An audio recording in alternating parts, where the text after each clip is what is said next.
Ladies and gentlemen, hello. Yes, thank you very much. And that was wonderful, a little bit of singing just now. I was happy with that. Yes, I'm going to deep dive into our relationship as human beings with new technology. New technology like an elevator, which was once a new technology, which once was a radical innovation. But before we get to the elevator, let's take a look at what the academic research says about our relationship as human beings with new technology. Now, I'm a people researcher, and in people research, we've been researching this for over 100 years. And if you look at all the studies, all the research, we see the same thing over and over again. When new technology is introduced, the majority of people, not all of them, the majority of people, new technologies say, no, don't like it, don't trust it, I'm even a little bit afraid of it. And psychologists actually have given this phenomenon quite a few cool names like Technophobia, automation anxiety. You heard of automation anxiety? And one of the newest ones, and actually my current favorite, came up in this study, algorithm aversion. Algorithm aversion, that's when the algorithms start to make decisions for us and we don't like it. Now, if you have an innovation, or if you're innovating and you are not aware of this automation anxiety, technophobia, algorithm aversion, if you're not aware of that, it might actually slow your innovation down.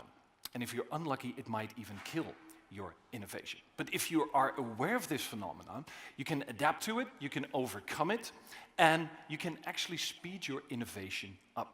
Now, we come to the elevator, because I'd like to share with you the historic story of the elevator, and then we'll fast forward towards the future and see what will happen, the big X in the future. Now, the elevator, the first people elevators, passenger elevators, were invented in 1850. And back then, the elevator was a complicated piece of machinery, and you actually needed a professional in there, an elevator operator. And this person manually started it, stopped it, opened the doors, they broke down, a professional in there. Then 50 years later, in 1900, radical innovation. The automatic elevator was invented. And the automatic elevator, that's the ones we have in the buildings here. You just come up, you walk in yourself, press a button, and there you go. Now, this was a radical innovation, but even in 1900, they tested them first.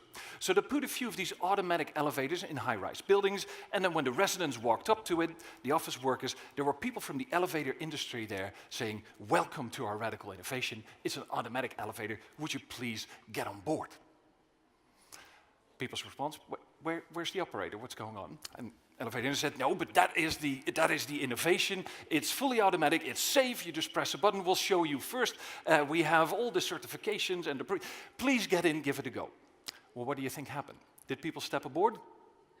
No, they didn't step aboard. So building owners said to the elevator industry, we're not going to buy your innovation because we've seen the results. Our people do not want it. People do not want this innovation, and they didn't buy it. So the automatic elevator disappeared into a warehouse. Then, 45 years later, now we're in the year 1945, in New York City, there was a big elevator operator strike. And these elevator operators went on strike for 6 weeks for higher pay, causing chaos in the city because the staircase was too small. There were lots of skyscrapers in New York City already in the 1940s. It was chaos in the city, and there was a big public outcry. Elevator industry, we cannot have these people shutting our city down for 6 weeks. We need a solution. And then the elevator industry said, oh, right. Opened up the old warehouse and said, hey, shall we give our 1900s automatic elevator another try?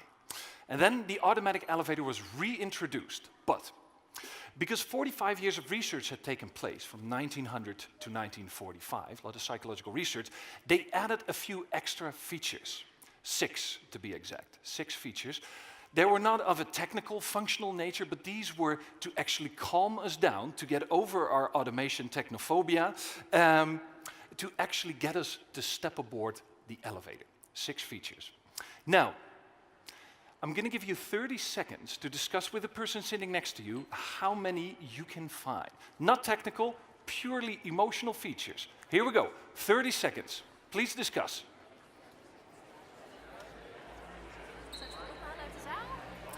Nee, ik doe een ander trucje. Ik laat ze terug. Ja, kom goed.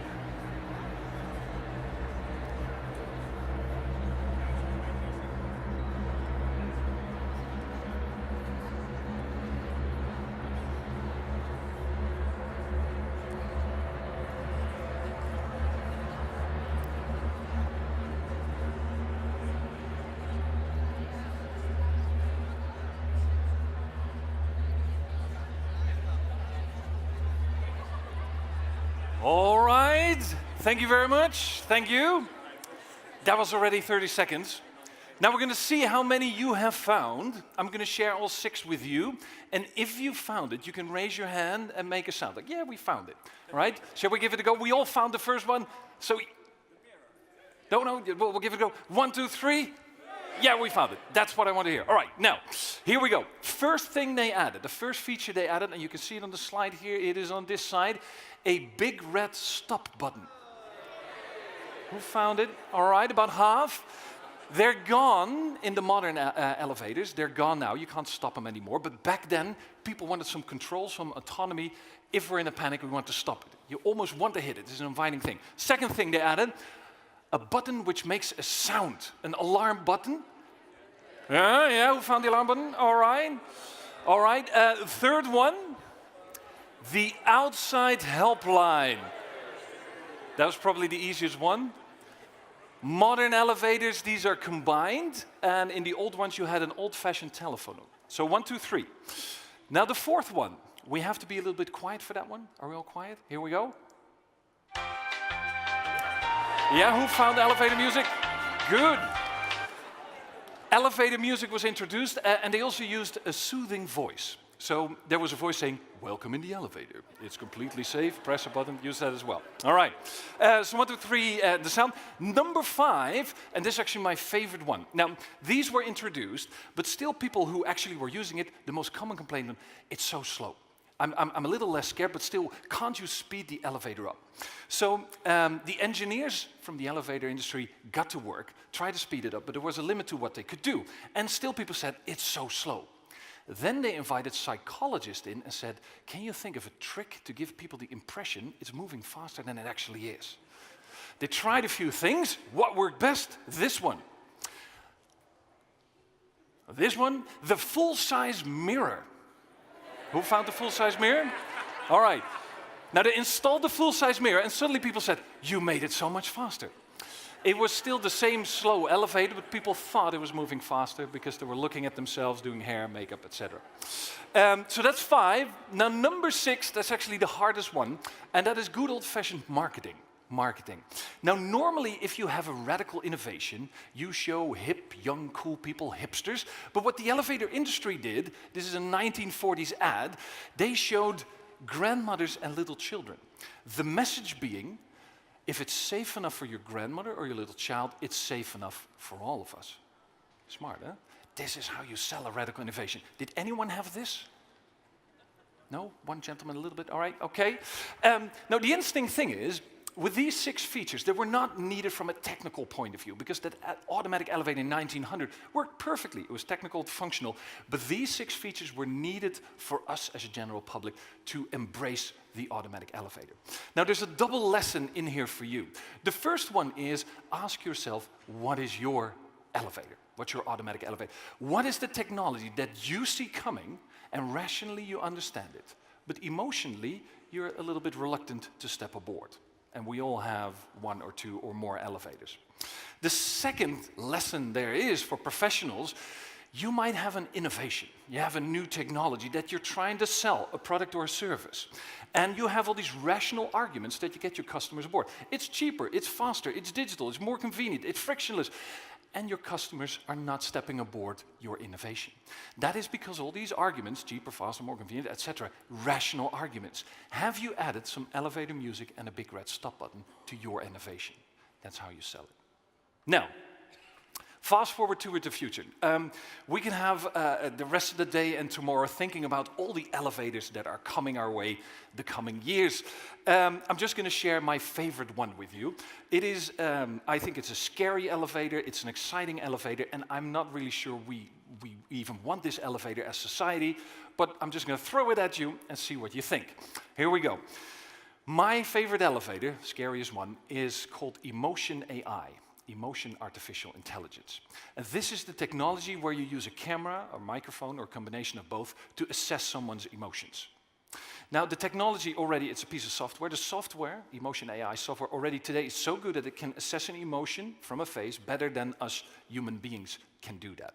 And all the tech experts say this is going to be the next big thing in the 2020s and is going to disrupt a lot of industries. It's already starting to disrupt today. One of the industries that's currently under disruption is recruitment, HR. And emotion AI is being used in job interviews. Now, this company right here, HireVue, will take care of the first round of job interviews for you.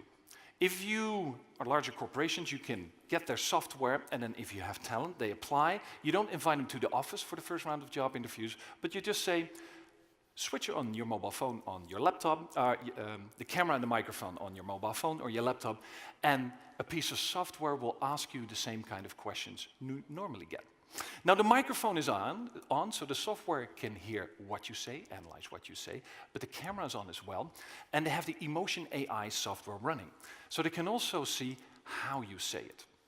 Are you introvert? Are you extrovert? Are you confident? Are you nervous? Are you exaggerating? And how honest are you?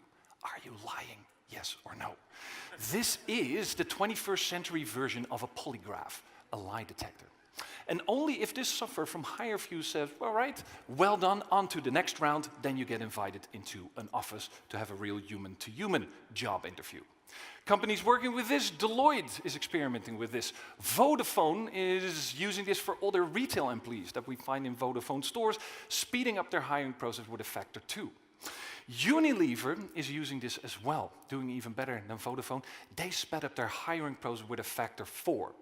Mind you, Unilever is using HireVue for all their entry-level employees globally. All entry-level employees globally have to go through HireVue. 4 times as fast as they were before.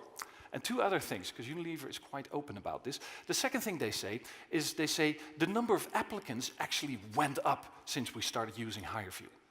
Now, I was a bit surprised. I was like, what? Up? I wouldn't do that, but I'm old. I'm 41, and I'd be like, that's a human thing. But I've discussed it with my students. I lecture at Utrecht University, and they said, no, of course. We feel comfortable behind that screen. If you're young, you don't know any better than the screen. The camera is there, and that's actually feels a lot more comfortable than actually going into a physical office, having a conversation with an old guy like me. So for us, that is easier, and Unilever, the numbers, reflect that, and the number of applicants went up. And last but not least, and this is a very interesting thing that Unilever says, we've programmed the HireVue algorithm to be more objective than human hiring is. Now, we think we're very objective and rational, but the way we hire people like us. And we can see it a little bit here. It is the human bias. And Unilever says we programmed that out of the algorithm. They said we've tested our algorithm, the HireVue algorithm, the way we programmed it for over a year globally, and we've seen that we've hired the most diverse group of new Unilever employees ever. The most diverse group of new Unilever employees ever. And diverse when you look at gender, when you look at ethnicity, and when you look at socioeconomic background. And that is quite spectacular. Now, scary emotion AI in stores coming as well. This is ShelfPoint, a US firm making a smart shelf from recruitment to shopping. This is a smart shelf. You have all these little micro LED screens, all these little screens there. But you also have these little black dots. And these are not little black dots. These are cameras. Every 50 centimeters, there's a camera looking back at you. And the shelf has emotion AI running and can see, how are you doing? Now, they're using your emotions, to target special messages on there, so to adapt to your mood. ShelfPoint says a double-digit sales increase if you have a smart shelf compared to a traditional non-smart shelf. Rational reasons, emotionally, I don't know if I want a shelf looking back at me and assessing my emotions. But the technology is there, and are we going to step aboard this elevator? Now, many people say to me, but Thimon, wait, this is not going to happen. We're totally not ready for this as society. This is way too far. Things measuring our emotions, whether it's recruitment, shelves, anything. Well, let me tell you, we're currently in an in-between phase. We are not okay with all this technology measuring our emotions automatically, but we are okay with giving our emotions manually. These things are quite a hype. They're called feedback terminals. I would call them emotion feedback terminals. I have no idea why they're so popular in airports, especially restrooms in airports, but if someone can tell me that later, please let me know. I have no idea. But these are actually, you see them popping up everywhere. It's quite a hype, and it's actually asking for your emotions. And people actually happily to give you, well, I feel like this, I feel like this, I feel like this. And we've been doing so for 10, 15 years, online, of course, as well. You can't do anything online, and it's give me your feedback, give me your opinion. How was the customer experience? How was the postage and delivery? How was everything? Give us a star, give us a like, give us this. Give us your emotion. And especially the younger generation are completely used to giving out their emotions. It is a normal thing. Now, we are standing at a little bit of a tipping point because this is very much a one-way transaction. You give your emotions, whether it's the machine or online, but what do you get back? What we're starting to see is that you give your emotions and you get something back. My favorite example from that is the new feature that Netflix has launched. It's called the Recomoji feature. Launched 2 months ago. How many people have used this Recomoji feature? No one. How many Netflix users do we have here? That is everyone. All right, good. Now, Recomoji feature for the Netflix users. All right, it's targeted at the under 30, so you do need Facebook Messenger. Pun intended, I'm old as well. All right. Via Facebook Messenger, tomorrow night, if you're on the couch and you feel a little bit grumpy, via Facebook Messenger, you can send Netflix your emotions, and then based on your emotions, it will give you content recommendations. Oh, you feel like this? Then you should watch this, then you should watch this. It's quite cool. And again, it's the in-between phase, because what Netflix actually wants is switch on the camera and look on the couch who you're feeling in real time. In-between phase. All right, wrapping up. The main takeaway is the title of my talk, What is your elevator? Have a discussion, think about it, have a drink. What is the technology that is coming my way that I rationally understand, but emotionally I might not be ready for it? What is the technologies that I'm trying to sell, that I try to get my customers aboard? I have all the rational arguments in place, but am I taking care of this automation anxiety, technophobia as well? My personal elevator is the emotion AI. I have no idea where we're going, and I look forward to discussing all your elevators with you in a minute where we'll go for a drink. Thank you very much. Thank you, Thimon.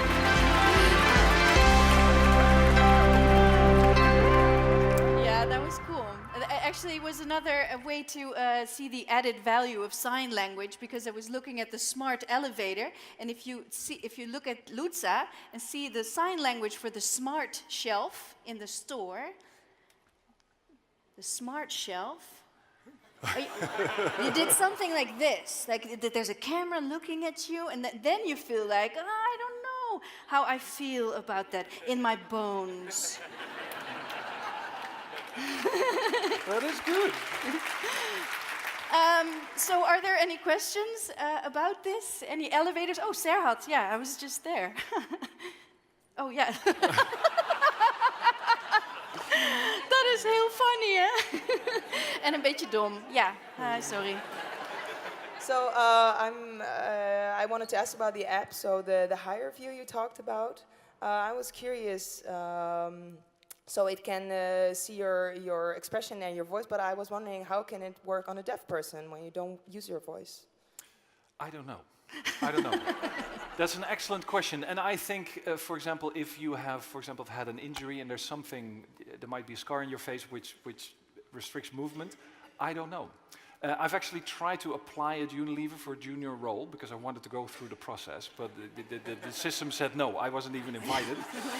So, I don't know, it's an excellent question, and I am still, if anyone here is from Unilever, knows someone from Unilever from this team, I'd love to have a conversation, and I have a little list of questions about this one. Huh. So, excellent. Yeah, because the great added value is also the inclusiveness that it encourages. That's actually something that you mentioned, so that should also count for people that are unable to speak, even if you hold a microphone close to their mouth. Yeah, another question? Yeah.